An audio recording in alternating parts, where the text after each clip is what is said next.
Bismillahirrahmanirrahim. Assalamualaikum warahmatullahi wabarakatuh. Bismillah, alhamdulillah, wassalatu wassalamu ala habibillah, Sayyidina Muhammad ibn Abdullah, wa ala alihi wa sahbihi wa mawalah. Subhanaka la ilma lana illa ma 'allamtana, innaka antal alimul hakim, wa la hawla wa la quwwata illa billahil aliyyil azim. Allahumma rabbi syrah lana sudurana, wa yassir lana umurana, wahlul 'uqdatam min alsinatina yafqahu aqwalana. Allahumma fakkihna fid din wa 'allimna at-ta'wil birahmatika ya rabbal alamin, walhamdulillahi rabbil alamin. Alhamdulillah summa alhamdulillah, pada petang ini kita bertemu kembali di dalam pembacaan kitab hadis Sahih Imam Muslim siri yang ke-85 bersama dengan saya Umar Aziz. Mudah-mudahan adanya manfaat, adanya ibrah dan pengajaran. Ahlan Tuan Syafi'i di TikTok, ahlan Fatimah Samsuddin di Facebook. Kita dah tiba pada riwayat 1202, masih lagi pada hadis-hadis yang berkisar tentang tajuk tahrimil kalam fi salah, haram untuk berkata-kata di dalam salat, wa naskhi ma kana min ibahatih, dan hadis-hadis yang memansuhkan riwayat-riwayat yang pernah membolehkan ucapan, percakapan di dalam salat. Maka kita akan baca ada hadis yang mengatakan Nabi pernah bercakap, Nabi pernah menjawab salam. Ianya semuanya adalah mansuh dengan hadis-hadis yang dibawakan oleh Imam Muslim di sini. Baca riwayat 1202 berkenaan tentang kisah Abdullah bin Mas'ud yang dia pernah memberi salam kepada Nabi dan Nabi jawab. Namun setelah beberapa ketika dia memberi salam kepada Nabi, maka Nabi SAW tidak lagi menjawab bila ditanya. Maka Nabi SAW menerangkan bahawa solat perlu diberikan sepenuh perhatian. 1202 baca.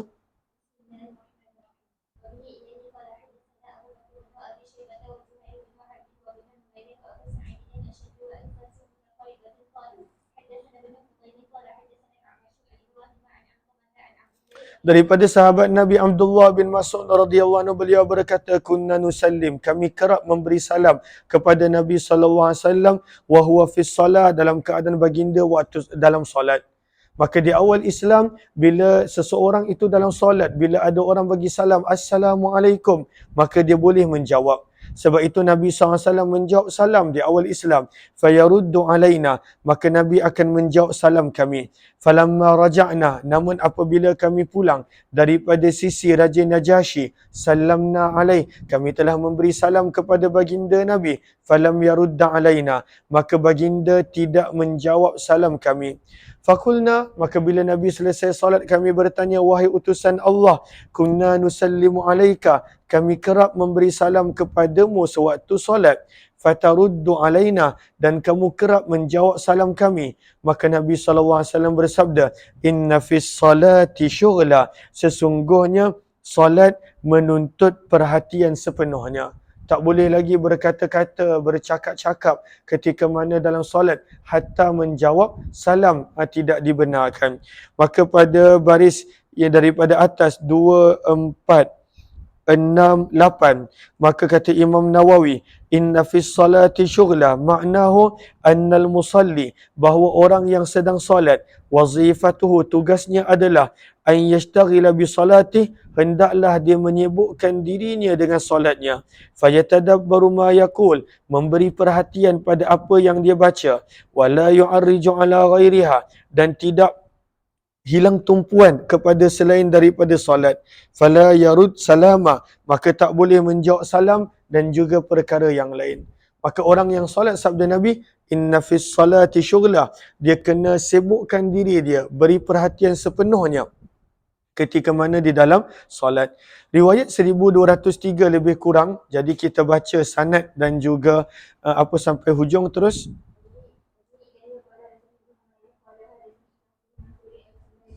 As-Saluli 1204 baca.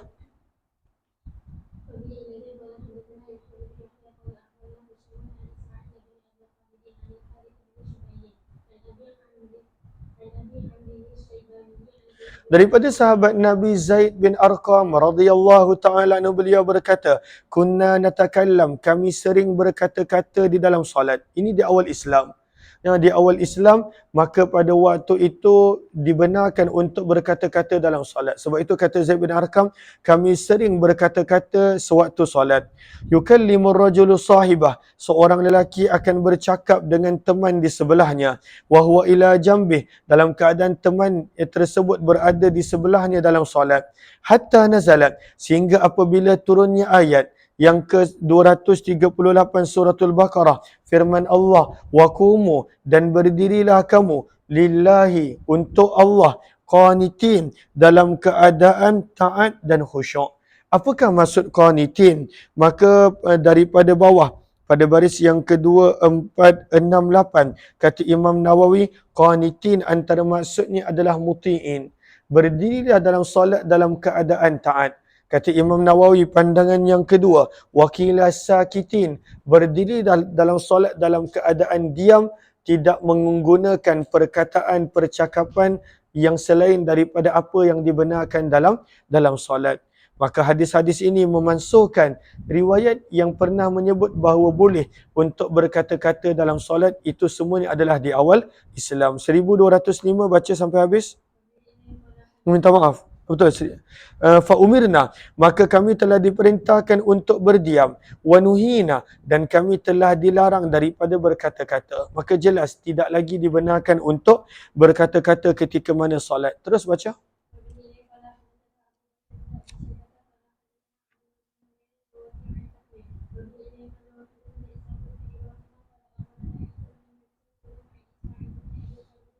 (1206) riwayat sebelum ni lebih kurang sama. 1206 baca.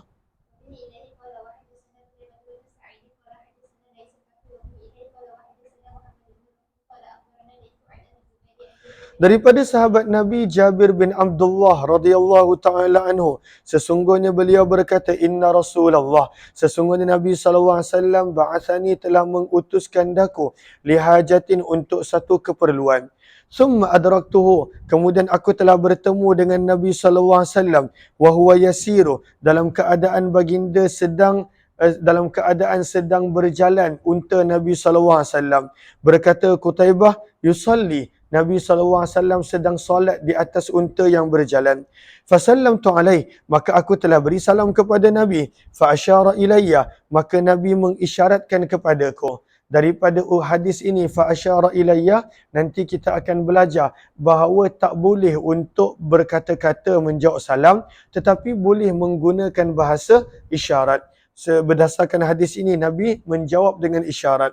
Maka Nabi telah memberi isyarat kepadaku. Falamma faragha, apabila baginda telah selesai solat, baginda memanggilku seraya berkata, innaka sallamta anifa, sesungguhnya ketika mana kamu memberi salam sebentar tadi, wa ana usalli, aku sedang solat, wa huwa muwajjihun, dan baginda solat dalam keadaan menghadap, hina izin, pada waktu itu, kibalal masyriq, ke arah timur. Dalam kurungan bermaksud, Nabi ketika mana solat di atas kenderaan, solat nafil, solat sunat, Nabi solat dalam keadaan tidak menghadap kiblat.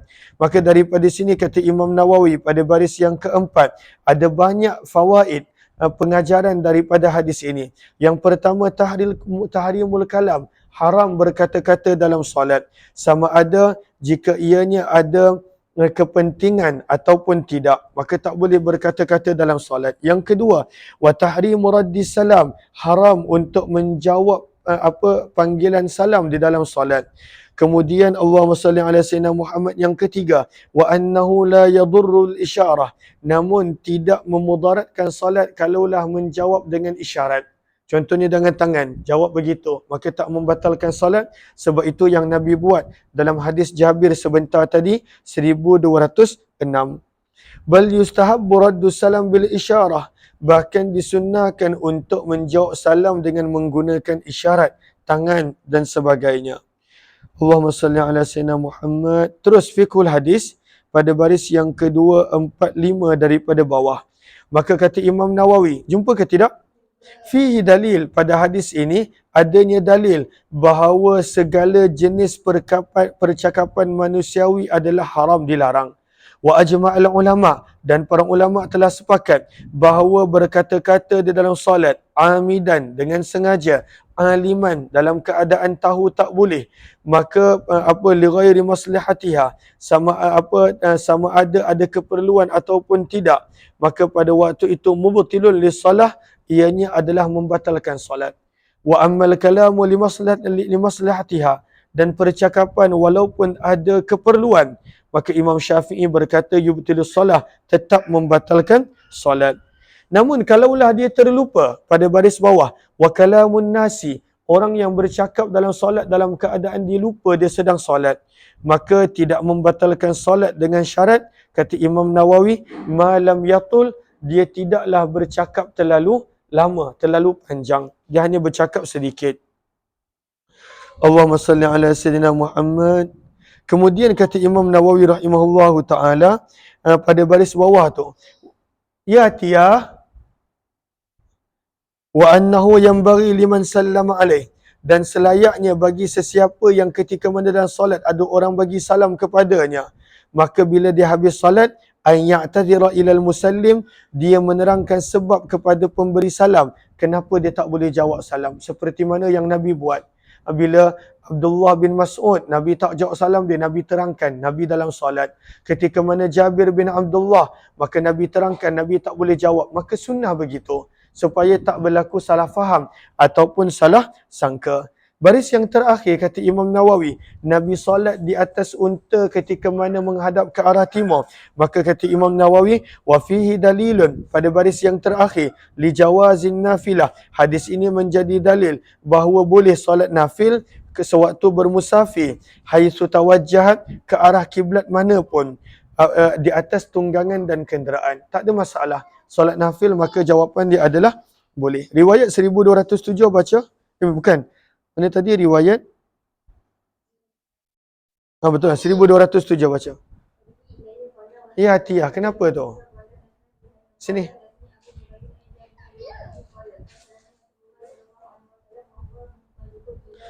Kata Jabir bin Abdullah, Nabi telah mengutuskan aku, wa huwa muntalikun, dalam situasi baginda sedang berjalan menuju ke Banu Mustalik. Peperangan ini berlaku sekitar tahun yang kelima ataupun 6 Hijrah. Jatuh nanti.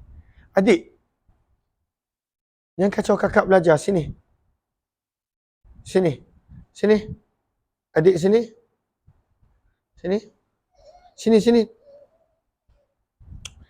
Maka Nabi hantar dia untuk satu tugasan.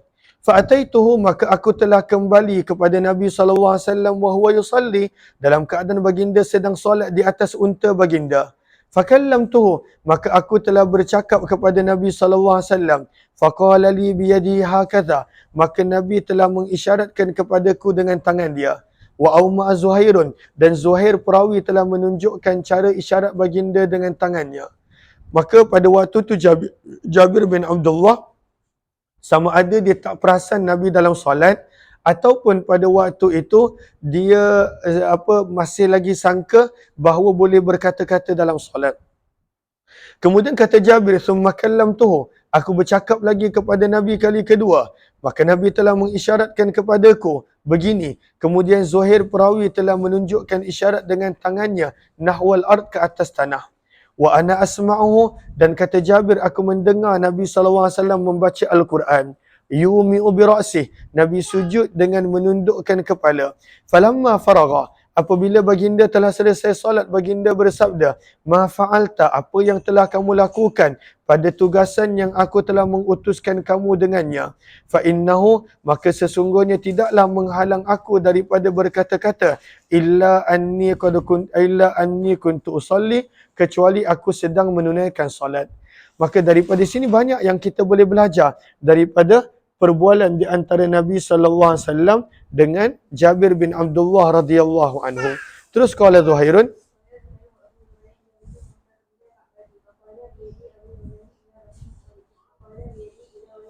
maka berkata Zuhair, maka perawi yang beliau ambil hadis Abu Zubair pada waktu itu sedang duduk menghadap ke arah kiblat. Maka dia mengisyaratkan bahawa Nabi solat bukan menghadap kiblat, tetapi Nabi menghadap ke arah perkampungan Banu Mustalik. Maka beliau telah mengisyaratkan kata Abu Zubair bahawa Nabi solat menghadap kepada selain daripada kiblat. Dan sebenarnya boleh, terlalu banyak hadis yang dijadikan dalil bahawa untuk solat selain solat fardu, maka boleh solat di atas tunggangan ataupun zaman kita dalam kereta tanpa perlu menghadap kiblat. Untuk solat nafil. Adapun solat fardu, mestilah menghadap ke arah kiblat. Mestilah dalam keadaan berdiri jika mampu dan sebagainya. Riwayat seterusnya, 1208.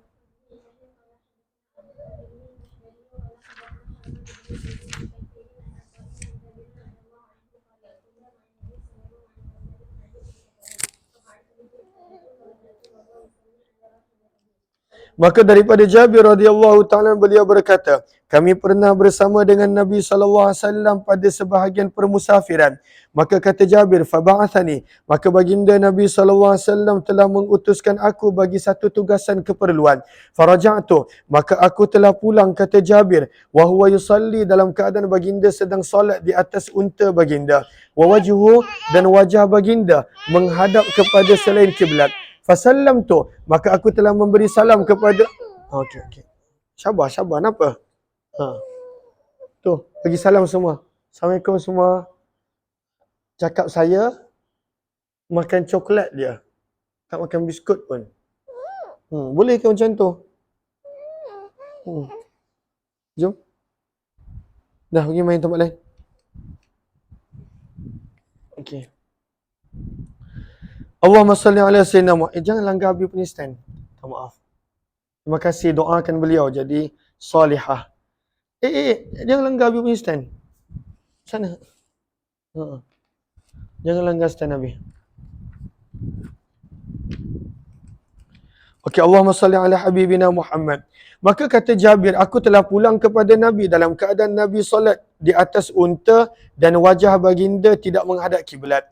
Fasallamtu alaih, maka kata Jabir, aku telah memberi salam kepada Nabi. Falam yarudda alaih, Nabi tidak menjawab salamku. Falamman sarafa, apabila baginda telah selesai solat, baginda bersabda, ama innahu, adapun sesungguhnya, lam yamna'ni, tidaklah menghalang daku, an arudda alaika, untuk menjawab salam kamu, illa anni kuntu usalli, kecuali aku sedang solat. Maka daripada sini kita belajar, walaupun ucapan salam, maka pada waktu itu tidak dibenarkan untuk menjawab salam ketika mana sedang menunaikan solat. Terus baca. Fiqhul hadis, muka surat sebelum ni, pada baris yang ke-245. Kata Imam Nawawi rahimahullah daripada bawah, fihi dalilun, pada hadis ini adanya dalil yang jelas bahawa haram semua percakapan manusiawi, tak boleh, termasuklah menjawab salam. Wa ajma'al ulama, dan kemudian para ulama menyebut bahawa percakapan, yang ni kita dah baca Okey, Allahumma salli ala sayyidina Muhammad. Okey, yang ni kita dah baca, minta maaf. Terus baca.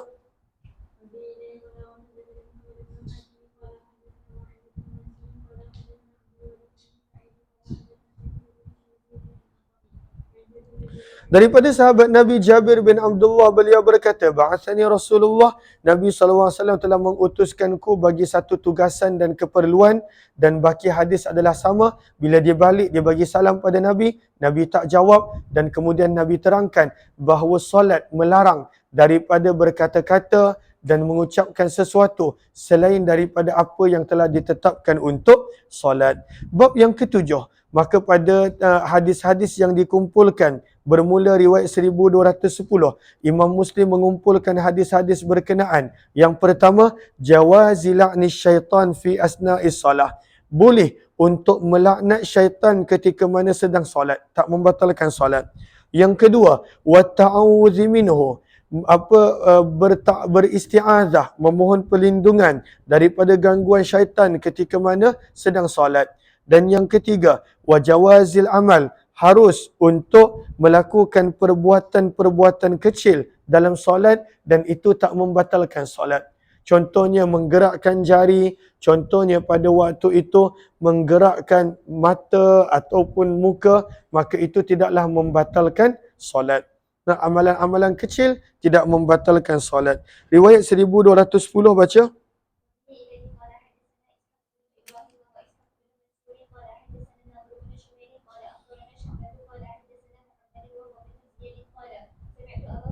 Abu Hurairah radhiyallahu anhu berkata Nabi SAW bersabda, inna ifrita, sesungguhnya jin ifrit. Jin ifrit pada baris yang kedua, kata Imam Nawawi, al-atil marid minal jin.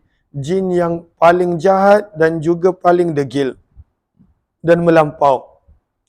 Maka sesungguhnya jin ifrit daripada kalangan jin, sabda Nabi, ja'ala yaftiku, telah mula menggangguku, sabda Nabi. Kata Imam Nawawi, dalam riwayat Muslim datang dengan perkataan yaftiku, dalam riwayat Bukhari datang dengan perkataan tufallitu, dan kedua-duanya adalah betul. Maksudnya adalah al-akhdhu fi ghaflah wa khadi'ah, mengganggu, pada waktu itu mengganggu. Maka kata sabda Nabi SAW, jin ifrit telah mula menggangguku semalam. Liyaqta'a alayya salah, untuk merosakkan salatku. Wa inna Allah amkanani, sabda Nabi. Dan sesungguhnya Allah telah memberi kekuatan kepadaku, minhu, untuk mengalahkannya. Faza'atuhu, lalu aku telah memegang bahagian lehernya, bahagian tengkuknya. Ataupun bahasa mudah, Nabi telah berjaya menangkap dia.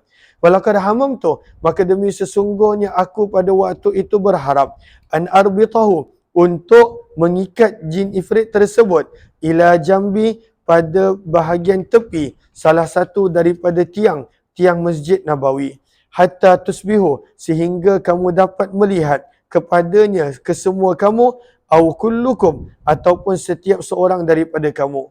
Kemudian sabda Nabi, kenapa Nabi tak buat perkara tersebut? Sabda Nabi, aku telah mengingati doa Nabi Sulaiman saudaraku, yang mana Nabi Sulaiman berdoa, Rabbighfirli, wahai Tuhanku ampunilah daku, mulkal wahabli, dan kurniakanlah daku kerajaan, la yang bagi, yang tidak selayaknya dimiliki, li ahadim min ba'di, oleh seorang pun selepas kematianku. Maka Nabi SAW ingat doa Nabi Sulaiman. Nabi Sulaiman minta tak ada orang lain yang mempunyai kerajaan kekuasaan seperti dia. Maka sabda Nabi, faraddahullah, maka Allah telah membawa pergi jin ifrit tersebut, khasi'ah, dalam keadaan hina. Allahumma salli ala sallam. Okay, terus riwayat seterusnya. Wa qala Ibn Mansur, kenapa Atiyah? Terus riwayat 1211, yang ni lebih kurang sama, baca sampai habis.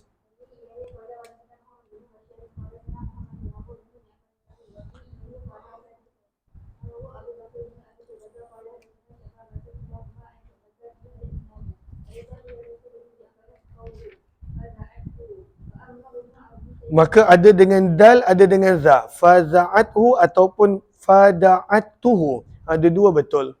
Sama ada dengan zal ataupun dengan dal. Terus 1212. Wa amma Ibnu Abi Syaibah, baca. Terus 1212, baca. Riwayat lebih kurang sama tentang iblis pada waktu itu mengganggu Nabi sallallahu alaihi wasallam ketika mana baginda dalam solat. Terus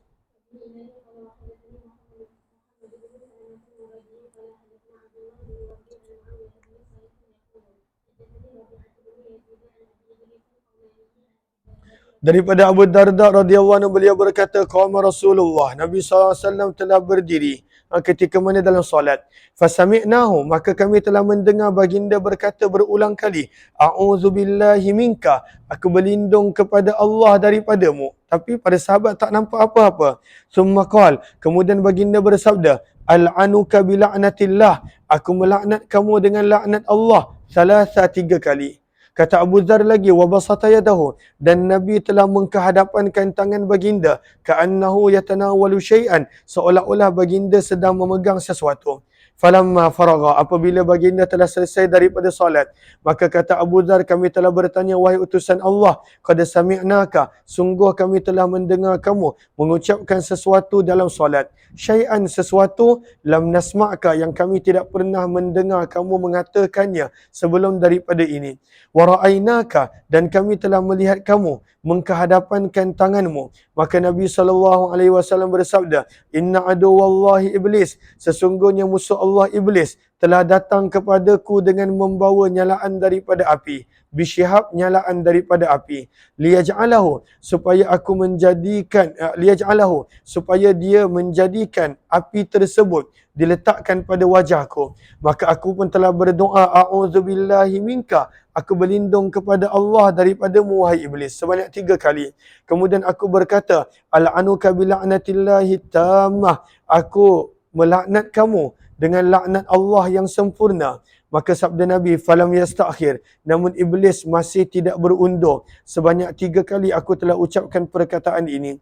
Kemudian sabda Nabi, summa aradtu, kemudian aku berniat untuk menangkapnya. Wallahi, demi Allah, sabda Nabi, laula da'watu akhina Sulaiman, kalaulah bukan kerana doa saudara kami Sulaiman, la asbaha, maka pastilah iblis tersebut muthaqa, akan berada dalam keadaan diikat, yal'abu bihi, akan bermain-main dengan iblis tersebut, kanak-kanak daripada penduduk Madinah. Tapi Nabi tak buat kerana menghormati doa Nabi Sulaiman yang baginda tak nak ada orang lain diberikan kelebihan seperti mana baginda Nabi Sulaiman alaihi salatu wassalam.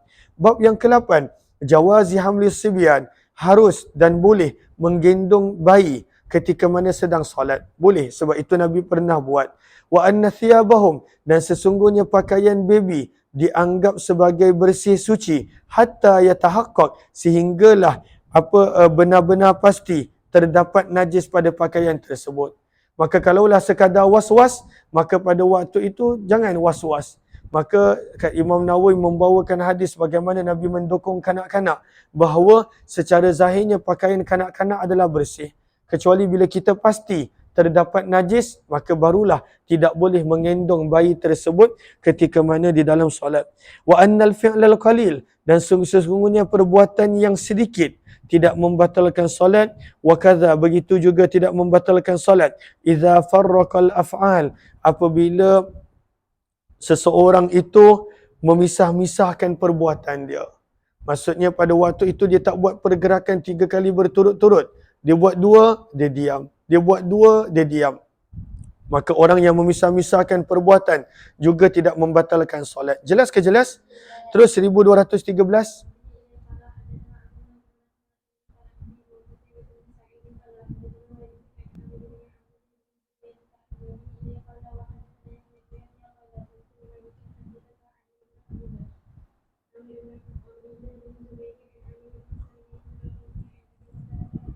Daripada sahabat Nabi Abu Qatadah radhiyallahu anhu, sesungguhnya Nabi SAW kana yusalli, baginda Nabi SAW sedang solat.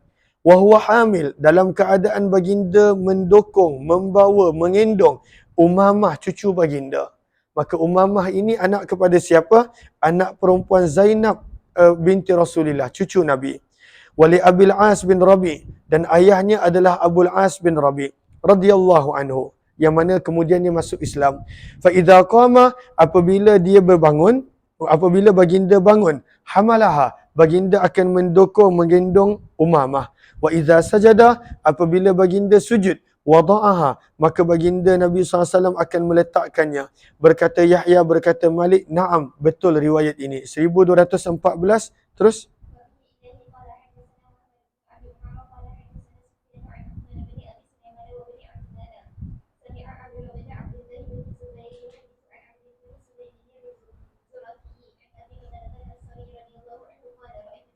Daripada Abu Qatadah Al-Ansari radhiyallahu anhu, beliau berkata, aku telah melihat Nabi SAW ya ummun nas, mengimamkan orang ramai.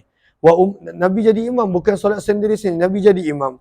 Wa Umamah, dalam keadaan Umamah binti Abul As, yang merupakan anak perempuan kepada Zainab binti Rasulullah, pada waktu itu berada di atas bahu Nabi. Fa idza raka'a, apabila baginda nak rukuk, Nabi meletakkan Umamah. Wa idza rafa'a minas sujud, Nabi angkat kepala daripada sujud. A'adaha, Nabi akan mengambilnya kembali, mengendong dan mendukungnya kembali.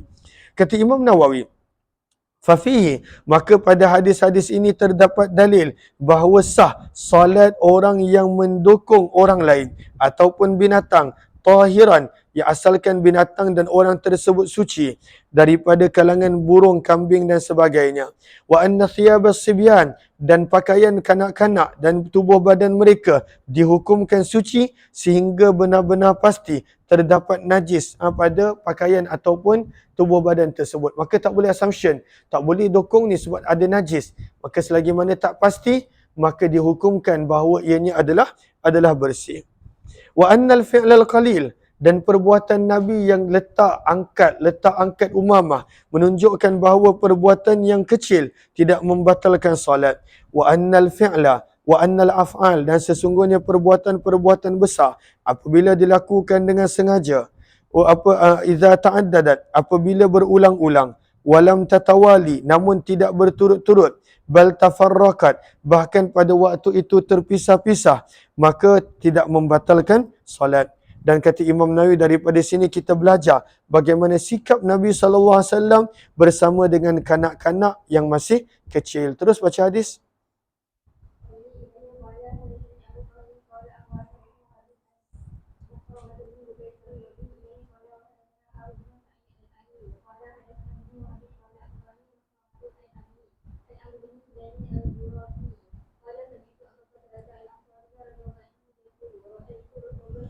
Maka aku telah, kata Abu Qatadah, aku telah melihat Nabi SAW menunaikan salat dalam keadaan Umamah, cucu Nabi, Umamah bintu Abil As, berada di atas leher baginda. Fa'idha sajada, apabila baginda nak sujud, baginda akan meletakkannya. 1216, riwayat yang lebih kurang sama. Terus baca sampai habis.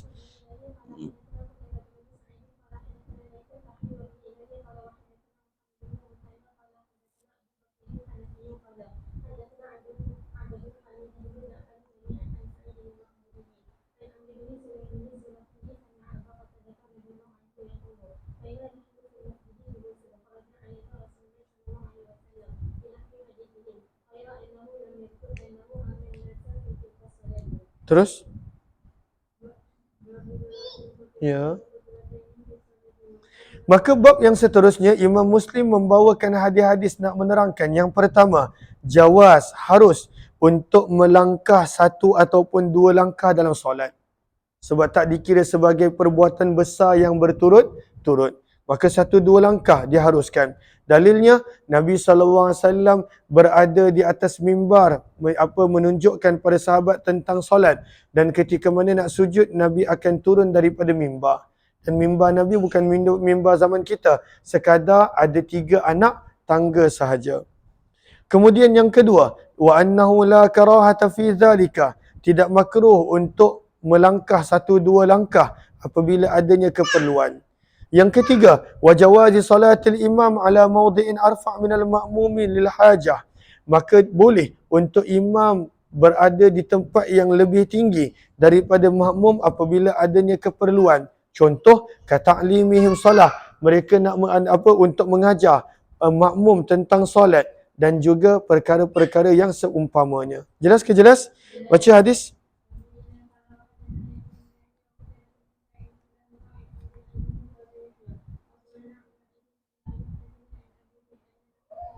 Sekelompok orang telah datang kepada sahabat Nabi Sahal bin Sa'ad, qad tamarraw, dalam keadaan mereka sedang bertelagah berkenaan tentang mimbar Nabi SAW daripada kayu apa dia buat. Pada waktu itu mereka berbahas kayu apa yang dibuat mimbar Nabi.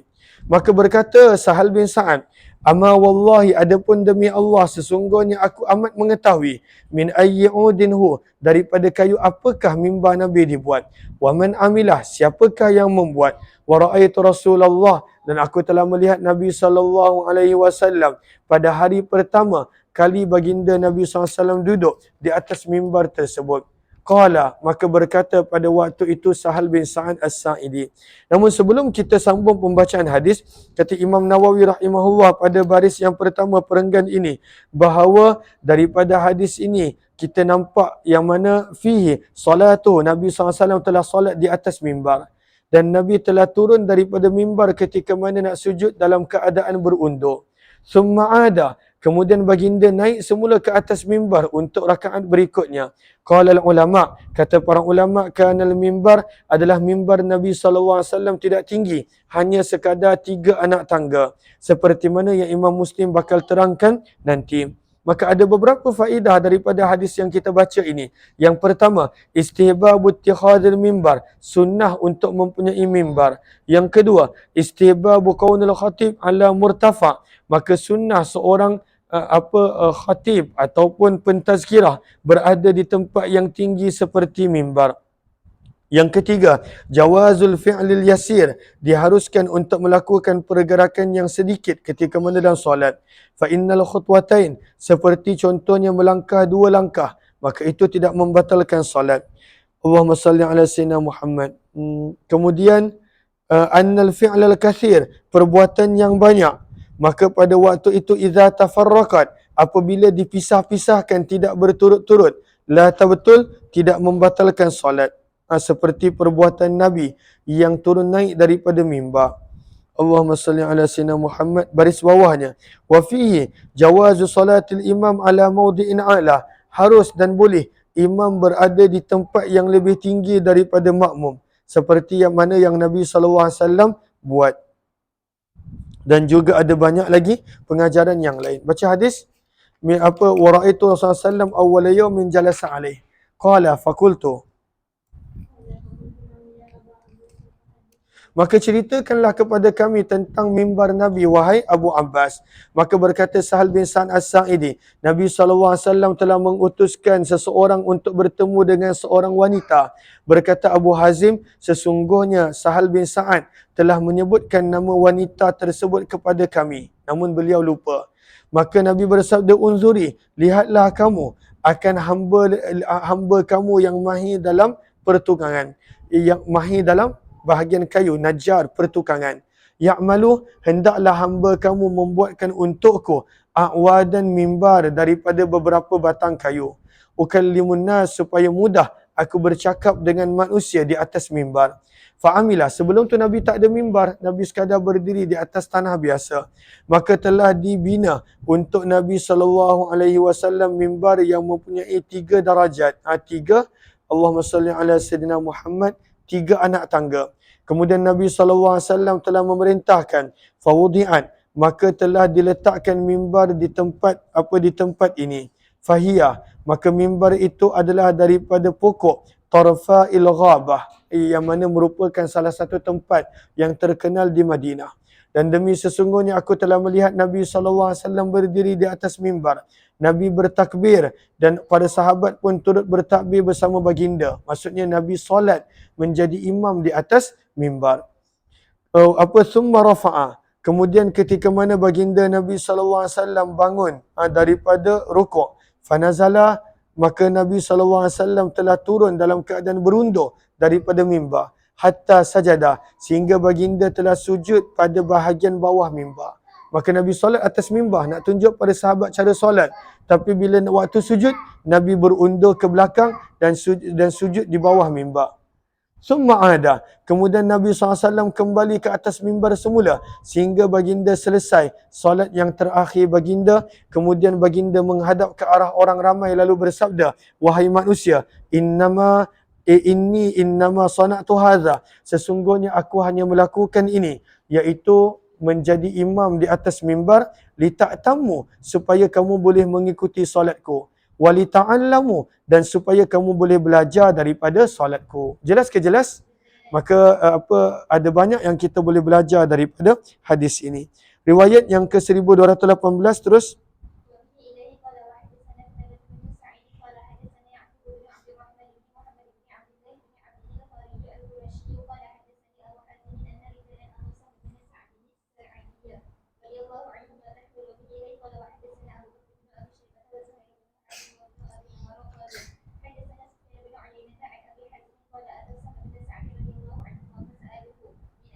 Maka lebih kurang riwayat sebelum ini, cuma di sini ada penambahan.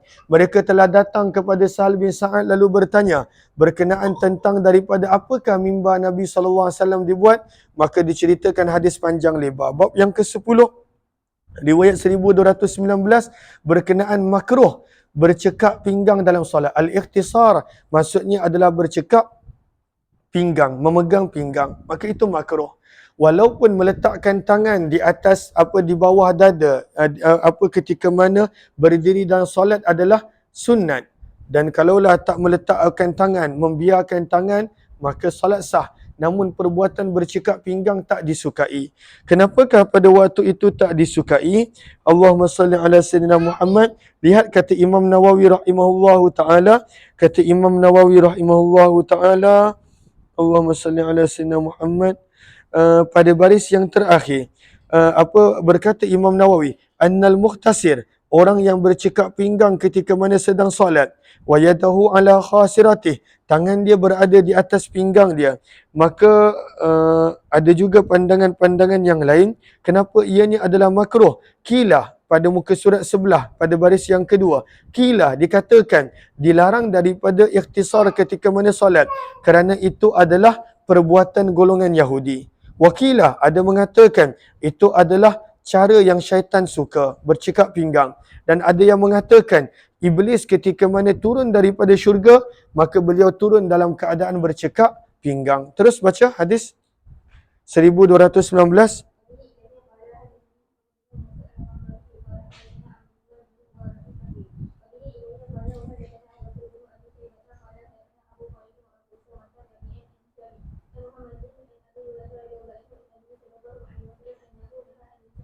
Bahawa daripada Abu Hurairah radhiyallahu anhu, sesungguhnya Nabi SAW telah melarang ayyusalliya rajul, seseorang itu menunaikan salat mukhtasira, dalam keadaan meletakkan tangannya pada pinggang. Nabi larang daripada solat seperti itu, walaupun sah, sebab meletakkan tangan pada bawah dada hukumnya adalah sunat, tidaklah rukun. Terus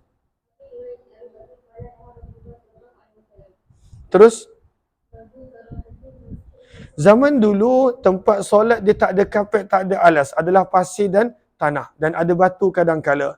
Maka pada bab ini Nabi SAW nak menerangkan, Imam Muslim nak menerangkan daripada hadis Nabi SAW bahawa makruh, tak disukai perbuatan mengalihkan batu ketika mana nak sujud, ataupun pada waktu itu taswiyati turab, meratakan tanah ketika mana sedang solat, kerana menggambarkan pada waktu itu seseorang tersebut tidak khusyuk ketika mana dalam solat. Maka makruh untuk mengalih-alihkan batu ketika mana dalam solat, meratakan tanah ketika mana solat. Tapi zaman kita dah tak ada. Zaman kita dah ada kapet yang tebal, selesa dan sebagainya. 1220 baca.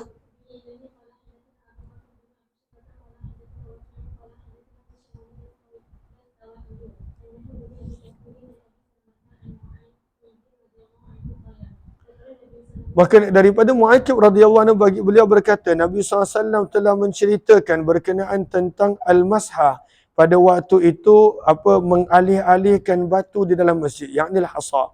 Maka baginda bersabda, in kuntala budda fa'ilah, kalaulah kamu tidak mesti kena buat. Contohnya batu tu tajam, kalaulah sujud di atas batu akan luka, kena alihkan, kena pindahkan.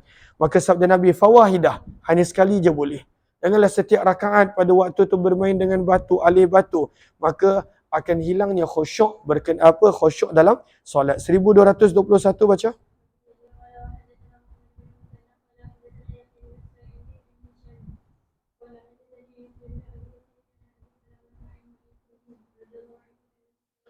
Bahawa mereka sesungguhnya telah bertanya kepada Nabi SAW tentang mengalihkan batu ketika mana dalam solat. Maka baginda bersabda, wahidah, hanya boleh sekali je ketika mana adanya keperluan yang terdesak. Terus 1222 baca sampai habis.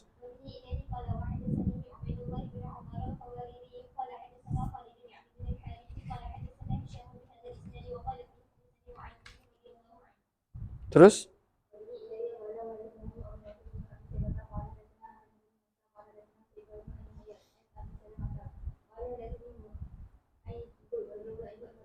maka Mu'aqib radhiyallahu anhu meriwayatkan bahawa sesungguhnya Nabi SAW telah bersabda, fir rajul, berkenaan tentang seseorang, yusawi turab, yang sibuk meratakan tanah ketika mana nak sujud.